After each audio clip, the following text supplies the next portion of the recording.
అదే RTV app వార్తల్ని క్షణాల్లో చదివే అవకాశం ఉంటుంది. ఒక న్యూస్ పేపర్, ఒక టెలివిజన్ ఛానల్ మీ చేతుల్లో ఎప్పుడు ఉంటాయి. మహబూబ్ నగర్ జిల్లా కేంద్రంలో పిల్లల మర్రి బాలోత్సవం నిర్వహిస్తున్నారు. దీనికి సంబంధించి మహబూబ్ నగర్ జిల్లా వ్యాప్తంగా ఉన్నటువంటి పలు పాఠశాలల నుంచి విద్యార్థులంతా కూడా ఇక్కడికి రావడం జరిగింది. ఇక్కడికి వచ్చేటటువంటి విద్యార్థులంతా కూడా విభిన్న కార్యక్రమాలను ఇక్కడ నిర్వహిస్తున్నటువంటి పరిస్థితి. కొంతమంది నృత్య ప్రదర్శన చేస్తుంటే మరికొంతమంది నాటక ప్రదర్శన, మరికొంతమంది పాటలు పాడుతున్నటువంటి పరిస్థితి. విద్యార్థుల్లో ఉన్నటువంటి ప్రతిభనంతా కూడా వెలికి తీసేటటువంటి కార్యక్రమంగా బాలోత్సవం కార్యక్రమం కొనసాగుతున్నటువంటి పరిస్థితి. ఈ రోజు రేపు 2 రోజుల పాటు కూడా ఈ బాలోత్సవ కార్యక్రమం నిర్వహిస్తున్నారు. నిర్వాహకులు మనతో పాటు ఉన్నారు, వారితో మాట్లాడిద్దాం. చెప్పండి, 3వ బాలోత్సవం నిర్వహిస్తున్నారు. ఎట్లా జరుగుతుంది బాలోత్సవ కార్యక్రమాలు? ముఖ్యంగా ఈ బాలోత్సవం కార్యక్రమాన్ని నిర్వహించాలనేటటువంటి ఆలోచన ఎందుకు వచ్చింది? బాలోత్సవాలు మొట్టమొదటి కొత్తగూడెంలో డాక్టర్ రమేష్ బాబు గారి ఆధ్వర్యంలో దాదాపు 25 సంవత్సరాల పాటు నిర్వహించి వాళ్ళు దాదాపు 10 ఏళ్ల క్రితం దాని వైద్య అంటే ఆరోగ్య కారణాల రీత్యా ఆపేయడం జరిగింది. ఆ బాలోత్సవాలు చూసా నేను. అప్పటి నుంచి ఏదో ఒకటి మన మహబూబ్ నగర్ జిల్లాలో ఒకటి చేయాలా అని బలంగా మనసులో పడింది. 3 సంవత్సరాల క్రితం నుంచి, అంటే ఇది 2022 నుంచి ఒక ఈ రకమైన ఆలోచన ఉన్న స్నేహితులు, పెద్దవాళ్ళు అందరూ కలిసి కూర్చుని మాట్లాడుకుంటున్నప్పుడు ఒకటి పెడితే బాగుంటుందని ఒక ఆలోచన స్టార్ట్ అయ్యి అలా పెట్టాము 2022లో. దాని స్పందన అనూహ్యంగా 6000 మంది పిల్లలు దాంట్లో పార్టిసిపేట్ చేశారు. ఆ తర్వాత పోయిన సంవత్సరం కూడా సెప్టెంబర్లో నిర్వహించడం జరిగింది. ఇది 3వ బాలోత్సవం. ప్రతిసారి కేవలం ప్రైవేట్ స్కూళ్ళల్లో స్కూల్ డేస్ ఉంటాయి, యాన్యువల్ డేస్ ఉంటాయి, రకరకాలైన స్పోర్ట్స్ డేస్ ఉంటాయి. కానీ గవర్నమెంట్ స్కూల్ పిల్లలకి ఇవేవి ఉండట్లేదు. వాళ్ళకి చాలా టాలెంట్ ఉంది, కానీ దాన్ని వెలికి తీసి ప్రదర్శించే స్టేజ్ లేదు. ఆ స్టేజ్ ఒకటి మనం క్రియేట్ చేయాలి, మనం ఏర్పాటు చేయాలన్న ఉద్దేశంతో లైక్ మైండెడ్ డాక్టర్స్, టీచర్స్, ఉద్యోగులు, రిటైర్డ్ ఎంప్లాయీస్, లాయర్స్ అందరం కలిసి ఒక వేదికగా ఏర్పడి బాలోత్సవ కమిటీ తరఫున ఇది ప్రోగ్రామ్ డిజైన్ చేసి చేస్తున్నాము. దీనికి అనూహ్యమైన స్పందన వస్తుంది. నేను మీ ద్వారా తల్లిదండ్రులకి, అలాగే ఉపాధ్యాయులకి, అలాగే స్కూల్ యాజమాన్యాలకి చెప్పేది ఏంటంటే, ప్రతిసారి వేరే వేరే పిల్లలు పంపండి. మీరు ఒకసారి బాలోత్సవంలో వచ్చిన వాళ్ళు మళ్ళీ మళ్ళీ బాలోత్సవాలు కాకుండా అందరికీ కూడా ఒక ప్లాట్ఫామ్ ఇవ్వటానికి ఒక అవకాశం ఇవ్వండి. నేర్పిస్తే ప్రతి ఒక్కళ్ళు నేర్చుకుంటారు. కాబట్టి ఇందులో 42 అంశాలు చేస్తున్నాం. ఒకళ్ళు పాటలు బాగా పాడతారు, ఒకళ్ళు ఏకపాత్రాభినయం బాగా చేస్తారు, ఒకళ్ళు స్కిట్ బాగా చేస్తారు, ఒకళ్ళు డాన్స్ బాగా చేస్తారు, ఒకళ్ళు మట్టితో బొమ్మలు, ఒకళ్ళు సైన్స్ ఎగ్జిబిట్స్. మనుషుల టాలెంట్ కి లిమిట్ లేదు.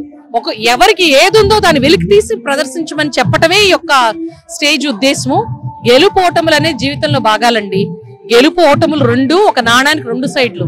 గెలుచినా ఓడినా మనం ఏం అధైర్యపడక్కర్లేదు. దీంట్లో నుంచి నేర్చుకొని నలుగురితో కలిసి ఎలా మనం నడవాలి, కలిసి ఇప్పుడు ఇక్కడ అందరికీ కలిపి సహపంక్తి భోజనాలు ఉంటాయి. ఇక్కడ కుల మతాలు గాని, ప్రాంతాలు గాని, డబ్బులు గాని, గవర్నమెంట్ ప్రైవేట్ తేడాలు ఉండవు. అందరికి అందరు పిల్లలు అందరూ ఒకటే తిండి తింటాము. సో దీని ద్వారా మనం తెలియజేసేది ఏంటంటే, అందరూ మనుషులు, అందరూ సమానము, అందరికీ కూడా అవకాశాలు రావాలి. అవకాశాలు కల్పనే మన బాలోత్సవాల యొక్క ముఖ్య ఉద్దేశం. ఈ రోజు రేపు 2 రోజుల పాటు నిర్వహిస్తున్నారు. ఈ రోజు విద్యార్థుల సంఖ్య ఎట్లా ఉంది, స్పందన ఎట్లా ఉంది, రేపు ఎంతమంది వచ్చేటటువంటి? మొత్తం 5500 రిజిస్ట్రేషన్స్ అయినాయి. రిజిస్ట్రేషన్స్, స్పాట్ రిజిస్ట్రేషన్స్ కూడా దాదాపు 600 మంది ఈ రోజు అయ్యారు. సో ఒక్కొక్క రోజు 3500 నుంచి 4000 మంది పిల్లలు ఎక్స్పెక్ట్ చేస్తున్నాము. సాయంత్రానికి కరెక్ట్ నంబర్ తెలుస్తుంది. కొంతమంది విద్యార్థులు కూడా ఉన్నారు. అమ్మ, ఎట్లా అనిపిస్తుంది బాలోత్సవం?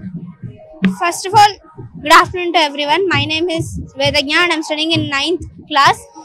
So we are from Sri Pratibha High School. I'm very happy and very glad to be a part of this program. So I just want to thank the whole management or team who conducted this program for us, and we want to thank our school management also, Harika ma'am, Ramana sir, Anand Reddy sir, everyone. ఏంటి అంటే మీ role ఏంటి ఇక్కడ?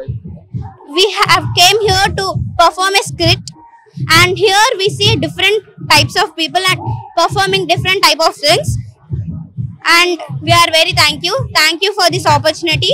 It felt very nice. We came here first time, and all our school management have given this wonderful opportunity to come at this stage and to perform our performance.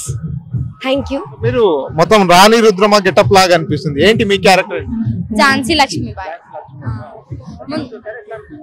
Shri Pratibha high school నుంచి వచ్చాం. మాకు చాలా experience అనిపిస్తుంది. మా స్కిల్స్ని develop చేయడం కానీ ఇలాంటి ప్రోగ్రామ్స్ కండక్ట్ చేయడం వల్ల మాలో ఉన్న ఇంకా పెద్ద పెద్ద స్కిల్స్ బయట పడుతున్నాయి. ఎందుకంటే ఈ జనరేషన్ అలా లేదు, ఎవరు అడిగినా తొందరగా ఇచ్చే ఛాన్స్ పిల్లలు ఉన్నారు. అందులో మేము కూడా ఒక పార్ట్ అయినందుకు మేము చాలా హ్యాపీగా ఉన్నాం.